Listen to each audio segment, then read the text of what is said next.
Hej, då är vi tillbaka igen med ett nytt avsnitt när jag samtalar med Jeppe Strid från Hundägarskolan. Jag samtalar om hundar och hundhållning i allmänhet.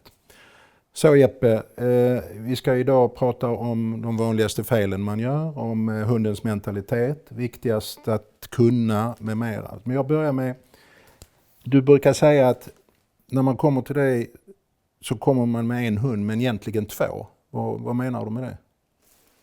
Jag pratar alltid om sin hund som en varelse naturligtvis. Och så säger jag att du har 2 hundar med dig. Vilka hundar har du? 2 hundar? Jag har 1 hund. Ja, men du har 2 hundar. Ja, då har jag en lydig och en olydig. Ja, då har du 4, säger jag då.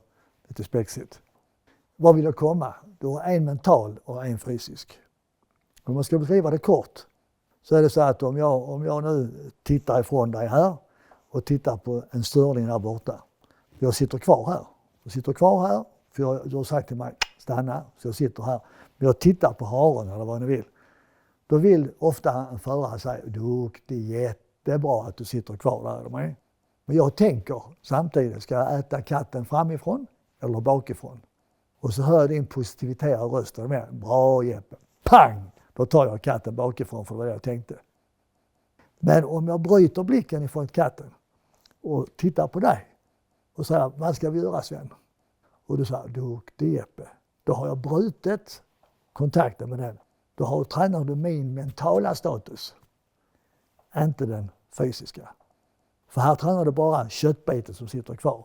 Så när hunden tittar ut till någonstans och du säger då, han ska titta på dig och den fortfarande tittar ut till vänster. Då har du använt ditt kontaktläte till att det ska titta ut. Och sagt, duktig pojke, bara för att den går där. Men den är inte med dig ju. Det är när den säger, vad ska vi göra? Duktig, där är du. Uppelek, eller vad du vill. Då har vi kontakten. Så alla har 2 hundar. Och om vi får tag i den mentala hunden så får vi gratis den fysiska. Men tränar vi den fysiska så kommer vi alltid att misslyckas med den mentala. Får man lov att använda sig av fysisk korrigering av sin hund? Du har ju fått kritik för att du, som man säger, lär ut ryck i kopplet. Vad innebär det och hur tänker du kring de frågorna? Jättebra att du tar upp det. Vem som helst som kommer till ett djursjukhus eller en veterinärpraktik och större skada och får in och titta i deras liggare. Så är det överkörningar, bettskador, fastna i staket, trilla i brunnar. Vi har varenda dag stora skador på hundar som inte har haft kontroll. Så jag använder kopplet, så jag det vill komma till. Jag använder kopplet, du gör korta korrigeringar med massor av beröm. Jag drar inte i hunden. Tittar man på folk som använder flexikoppel exempelvis, så säger de, jag förstår inte att hunden drar. Men så fort den drar så trycker man på utlösaren och gör den 2 meter till. Så fort den känner att den är, så får den 2 meter till och får gå ut. Då tränar man den till att dra och så fattar man inte varför den drar, men man tränar den till att göra det. Så har man använt ett flexikoppel rätt så har man bara haft det på ett stängt läge och då hade det varit helt okej för då kommer man haft det på 5 meter och 6 meter, men så gör folk inte. Hur kallar man in med flexikoppel? Jo, man gör kom här och gör så. Och vilken kallar man in då? Den fysiska. Den mentala strävar på där ute men du drar in den fysiska. Så att visst använder jag fysiken när jag arbetar med hunden. Jag har en följdfråga till dig som du kan förtydliga. Du har själv haft valpar. Okej? Berätta för mig kort. När tiken låg där och var lite trött och inte ville dia eller hade sitt tuggeben och liknande och en av valparna kom nära som inte hon ville ha just då. Skrev hon brev till dem eller ringde telefonsamtal och berättade? Eller vad gjorde hon? Berätta för mig.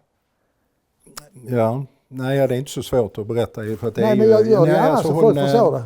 Hon markerar med morrande och lyfter på läppen. Och det var det enda hon gjorde? Till att börja med. Ja. Och följer inte valpen vad händer då? Då kommer det en snabb markering med tänderna. Och vad gör valpen då? Den gnäller, kastar sig därifrån och kommer förhoppningsvis inte tillbaka igen. Och kissar på sig och springer bort och tycker det här var jättetaskigt mamma. Ja. Okay? Nästa gång det händer imorgon igen så bara den kommer så gör mamma så. Backar hon med en gång. Då är det satt. Vi kan inte skriva brev. Vi kan inte förklara med fina ord och titlar vad en hund ska göra. Vi måste arbeta på hundens nivå för att den ska förstå vad vi gör. Den kan aldrig bli en människa.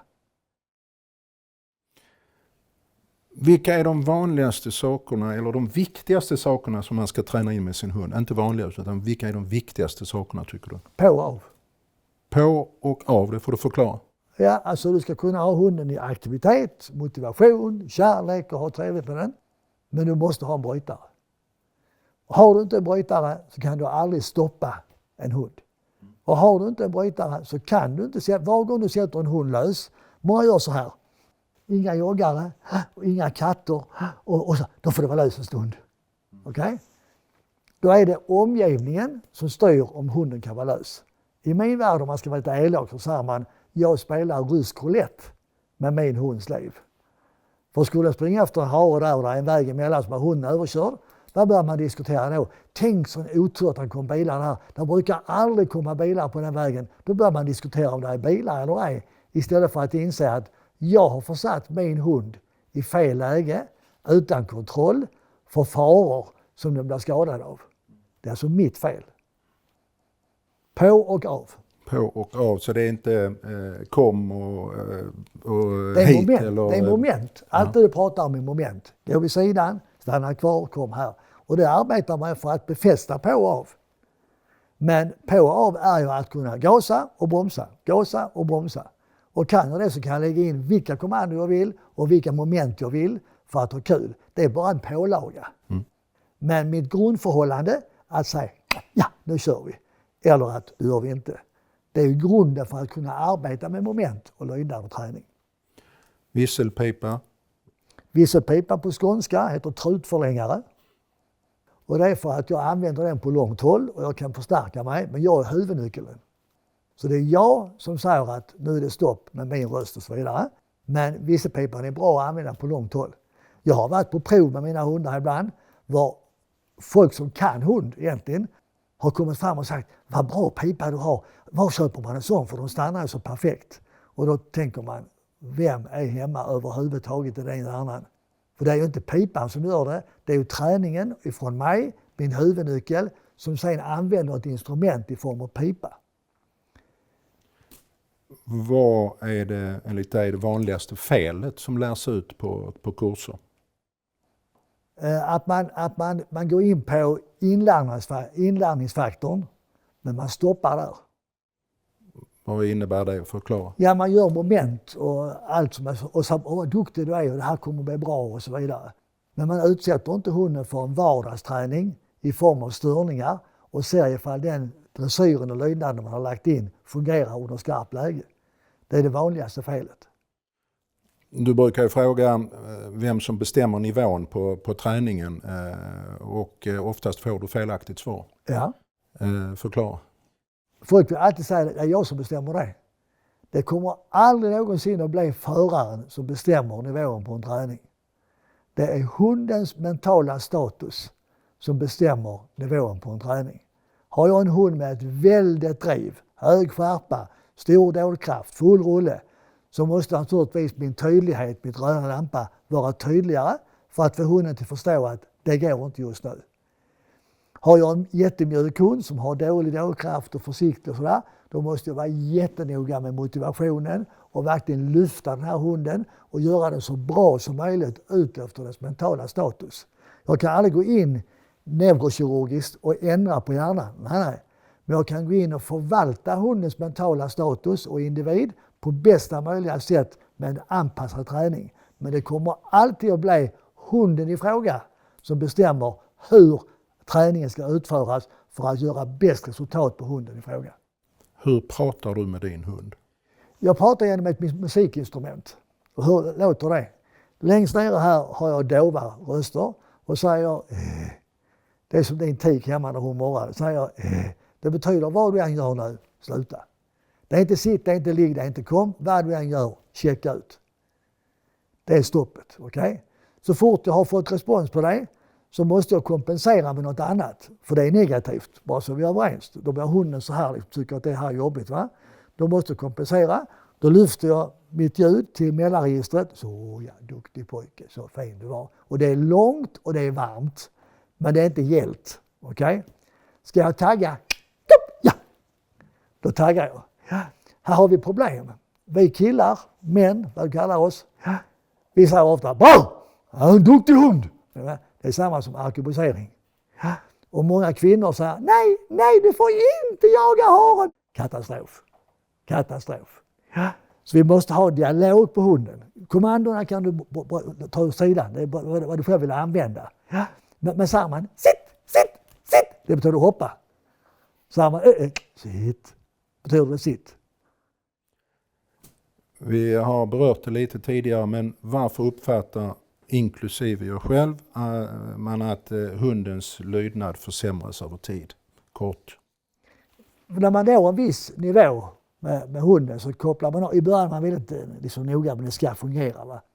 Men sen kommer vardagen in i bilden och man liksom vet om att ja, men den kan det. Vi är på prov i helgen, den var jätteduktig och alla tycker min hund är bra och sådär. Och då kommer det en automatisk förslappning. Så det är vi som gör den här relationen. Hade vi hållit oss liksom på, det gör man inte, men hade vi hållit oss på samma linje hela tiden. Men alla som ser det här programmet förhoppningsvis känner igen att en gammal hund börjar man att prata med. Och liksom, man liksom börjar, och det är inget fel att prata med hunden, det är inte så jag menar, men man börjar prata när det gäller kommandoavseende. Va? Man brukar säga när folk frågar mig om man vill sälja en hund till en lägenhet eller en villa. Och vad tror du svaret är? Det är en valp det gäller. Vad tror du svaret är? Sälja till en lägenhet eller en villa? Vad tror du svaret är från min sida?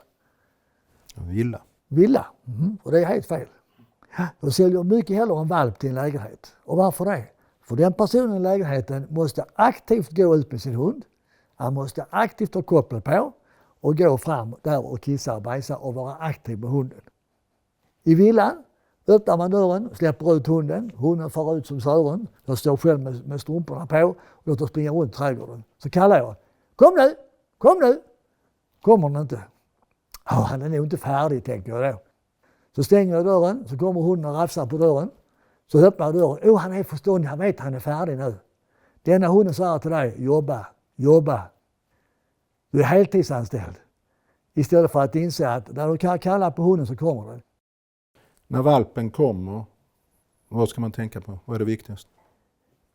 Först så se hur den är mentalt, naturligtvis. Somliga hundar kan man liksom börja träna med detsamma. Somliga är väldigt försiktiga med omgivningen och tycker det här är jobbigt och så vidare. De måste ha en inskolningsperiod och lugnt och stilla och så vidare. Så här tiden är det, det är 8 veckor, det är 12 veckor, det är 14 veckor, det här är 6 månader. Man kan inte ha det, utan man måste titta på hundens mognad och hur man närmar sig krav, motivation och kärlek. En annan viktig fråga som ofta kommer upp det är hundar och barn. Ja. Du brukar prata rätt mycket om det, eller? Ja, det gör jag för att folk har en förståelse för eller uppfattning att om man köper en hund i familjen så ska det vara Matte, Husse och barnen och sen hunden.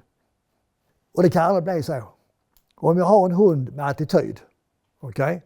Och jag har 2 barn, 4, 5, 6, 7, 8 år, okej? De kommer inte att bli chefer över hunden. De gör inte. De kommer att bli en samförhållande i flocken, för det är en flock vi arbetar med i familjen.